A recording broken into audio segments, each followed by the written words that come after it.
કપુરાઈ ચોકડી ખાતેથી શહેરમાં ઘુસાડવામાં આવતા દારૂના જથ્થાને વડોદરા પીસીબી પોલીસની ટીમે ઝડપી પાડી કુલ મુદ્દામાલને કબજે લીધો હતો।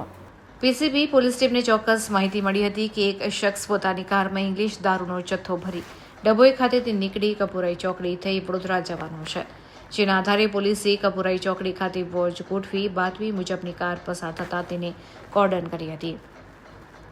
પોલીસની પ્રાથમિક પૂછતાછમાં કાર ચાલક રણજીતસિંહ ઉર્ફે પિન્ટુ જશવંતસિંહ જાદવ રહેઠાણ કડાછલા ગામ બોડેલી છોટાઉદેપુર હોવાનું બહાર આવ્યું હતું।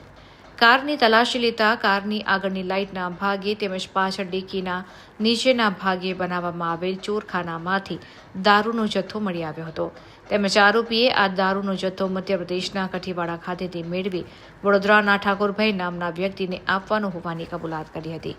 કપુરાઈ પોલીસે ₹45,900ની કિંમત ધરાવતી દારૂની 270 બોટલો, રોકડા ₹400, મોબાઈલ ફોન તથા કાર્ડ સહિત કુલ ₹1,51,300નો મુદ્દામાલ કબજે કરી ઠાકોરભાઈ નામના શખ્સને વોન્ટેડ જાહેર કરી કાર્યવાહી હાથ ધરી હતી।